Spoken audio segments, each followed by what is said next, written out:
எல்லாருக்கும் வணக்கம். முக்கியமாக வந்து இங்கே ஒரு அன்பு சார்ந்த மக்கள் இவ்வளோ பேரை ஒருங்கிணைச்சதே எனக்கு அவ்வளோ சந்தோஷமாக இருக்குது. ஒவ்வொருத்தரை பற்றியும் அவர் சொல்ல சொல்ல கேட்கறதே நெகிழ்ச்சியாக இருந்துச்சு. எப்படி என்னால் இப்படி இயங்க முடியுது அப்படிங்கிறது ரொம்ப ரொம்ப சந்தோஷமாக இருந்தது. எங்கள் அழைப்பு ஏற்று வந்தவங்க எல்லாருக்கும், தன்னார்வலர்கள் எல்லாருக்கும் முதல்ல என்னுடைய இதயபூர்வமான நன்றியை தெரிவிச்சுக்கிறேன். பத்திரிகை நண்பர்கள் பெரியவங்க எல்லாருக்கும் வணக்கம். என் தம்பிகள் எல்லாருக்கும் வணக்கம். 25வது படம் ரீச் பண்ணிட்டோம். ஸ்பெஷலாக ஏதாவது ஒன்று பண்ணணும், மக்களுக்கு நன்றி சொல்கிறதுக்கு என்ன ஒரு சந்தர்ப்பம், நல்ல சந்தர்ப்பம் இது. அப்படிங்கும்போது ஒரு கோடி ரூபாய்க்கு ஏதாவது ஒன்று பண்ணணும். அப்படிங்கும்போது ஃபஸ்ட் அன்னதானம் பண்ணலான்னு சொன்னாங்க. நான் பணம் தான் கொடுக்க முடிஞ்சுது. ஆனால் தம்பிங்க தான் ஒவ்வொரு இடமா போய் நின்று ஒவ்வொரு நாளும் 1000 பேருக்கு சாப்பாடு போட்டிருக்காங்க, அவங்க கையால் போட்டிருக்காங்க. ஸோ அவங்களுக்கு நான் நன்றி சொல்கிறதுக்கான தருணமே கிடைக்கல. இந்த தருணத்தில் அவங்களை நான் நன்றி சொல்லிக்கிறேன். அதுக்கப்புறமா வந்து எந்த ஒரு விஷயம் செஞ்சாலும் அது பல பேருக்கு பயனடையணும் அப்படிங்கிறதுனால தான் வந்து ஒரு 25 பள்ளிகள் தேர்ந்தெடுத்து பண்ணலாம், அவங்களுக்கு தேவையான விஷயங்கள் பண்ணலாம்னு முடிவு பண்ணோம். அதே மாதிரி 25 ஹாஸ்பிட்டல்ஸோ இல்லாட்டி வந்து ஆதரவற்றோர் இருக்கிற பள்ளிகள் இல்லாட்டி இல்லங்களை தேர்ந்தெடுத்து பண்ணலான்னு ஒரு 25 தேர்ந்தெடுத்தோம். அதுக்கப்புறமா வந்து இன்னொரு நம்ம தம்பிக்கு கொடுத்த ஐடியா தான், அண்ணே தன்னார்வலர்கள் வந்து இங்கே அவ்வளோ பேர் இயங்கிக்கிட்டு இருக்காங்க, அவங்களுக்கான பாராட்டுகள் கிடைக்கிறதெல்லாம் அவங்க பாராட்டு எதிர்பார்க்குறவங்களும் கிடையாது. உண்மையாகவே எனக்கு வந்து இவங்களை அழைச்சா வருவாங்களானேன்னு எனக்கு ஒரு பயம் இருந்துச்சு. ஏன்னா பாராட்டு எதிர்பார்க்காம வேலை செய்கிறவங்க, அவங்களுக்கு நம்ம என்ன தொகை கொடுத்தாலும் அது உடனே மக்களுக்கு தான் போய் சேரும். அப்படி ரொம்ப நல்லா பணியாற்றுறவங்கன்னு சொல்லி நம்ம ஒரு லிஸ்ட் எடுக்கலாம்னு எடுத்தால் ஒரு பெரிய லிஸ்ட்டே இருக்குது.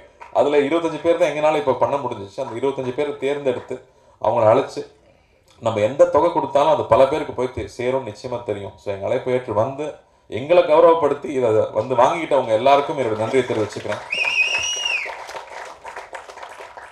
சின்ன சின்ன குழந்தைங்களுக்கு வந்து என்னங்க சொல்லித்தரலாம் அப்படின்னு கேட்டால் அன்பாக இருக்க கற்றுக் கொடுங்கன்றது மட்டும்தான் சொல்கிறாங்க. ஃபஸ்ட்டு அவங்களுக்கு வந்து பணம் சம்பாதிக்கிறதோ இல்லை என்ன படிக்கணுமோங்கிறதெல்லாம் தாண்டி அன்பு தான் முக்கியன்றாங்க. அப்படி இந்த அன்புங்கிற ஒரு விஷயத்துக்காக முன்ன பின்ன தெரியாதவங்க, உதவி வேணும்னு கேட்க தெரியாதவங்களை போய் பார்த்து நின்று அவங்களுக்கு என்ன தேவைன்னு தொடர்ந்து இயங்குறது சாதாரண விஷயம் இல்லை.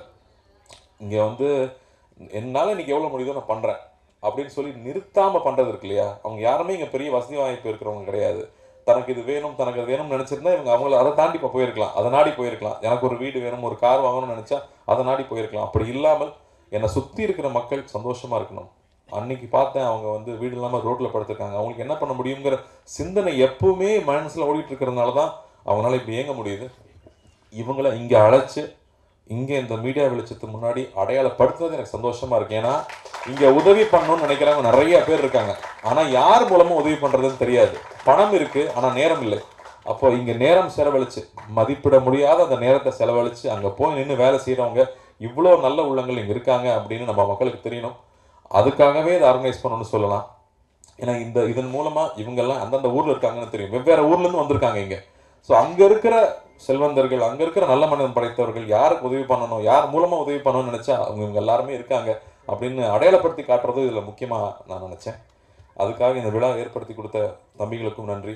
இங்கே வந்திருந்து பெருமை சேர்த்து இந்த விஷயத்தை பதிவு பண்ண பத்திரிகை ஊடக நண்பர்களுக்கும் என்னுடைய மனமார்ந்த நன்றியை தெரிவிச்சுக்கிறேன். அண்ட் இந்த பணி தொடரும்.